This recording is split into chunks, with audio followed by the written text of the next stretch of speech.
কামরাঙার আচার করব। তার জন্য কামরাঙাগুলোকে ভালো মতো করে ধুয়ে নিয়েছি। ধুয়ে নিয়ে এগুলোকে স্টারের আকারে কেটে নিচ্ছি। তো প্রথমে এই সাইডের যে ধার সাইডগুলো রয়েছে এগুলোকে কেটে ফেলে দেব।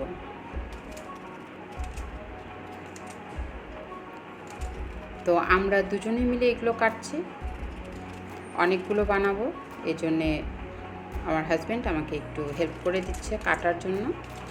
আর এই কামরাঙাগুলোকে এইভাবে স্টারের আকৃতিতে কেটে নিচ্ছি। এরকম হবে কাটাটা। তো সমস্তগুলো কাটা হয়ে গেল। গ্যাসে একটা কড়াই বসিয়ে দিলাম, দিয়ে সর্ষের তেল দিয়ে দিলাম। আর মিডিয়াম ফ্লেমের মধ্যে রান্নাটা করব। তেলটা গরম হয়ে গেলে এর মধ্যে পরিমাণ মতো আন্দাজ মতো 5 ফোড়ন দিয়ে দিচ্ছি। আর দিয়ে দেব লাল লঙ্কা, শুকনো লাল লঙ্কা। তো লঙ্কাটা একটু লাল লাল হয়ে গেলে এর মধ্যে কামরাঙাটা দিয়ে দেব।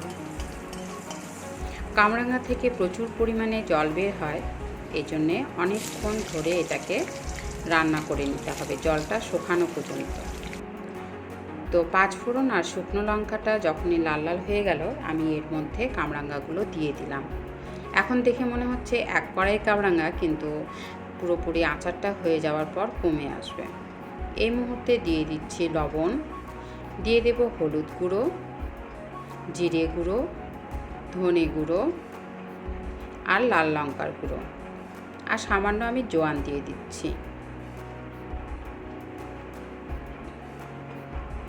আর দিয়ে দিচ্ছি গরম মশলা পাউডার আর হচ্ছে চিনি। তো চিনিটা একটু বেশি পরিমাণে দিতে হবে।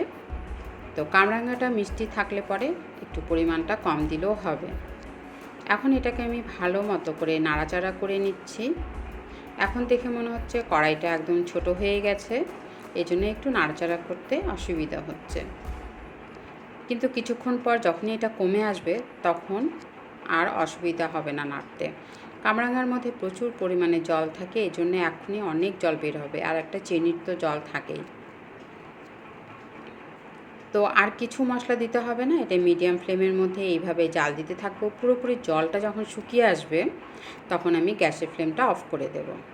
তো হয়ে গেল, সমস্ত জলটা শুকিয়ে আসলো, আর এখন কালারটা এরকম একদম লাল লাল হয়ে গেছে। আর পুরোপুরি ঠান্ডা করে নিয়ে একে একটা কাঁচের জারের মধ্যে স্টোর করে রেখে খেতে পারবো। মাঝে মাঝে একটু রোদে দিতে হবে, কড়া রোদের মধ্যে। 1 মাসের মতো করে রেখে খাওয়া যায় এটা। তো এইভাবে বাড়িতে করে দেখো কামরাঙার মিষ্টি আচার।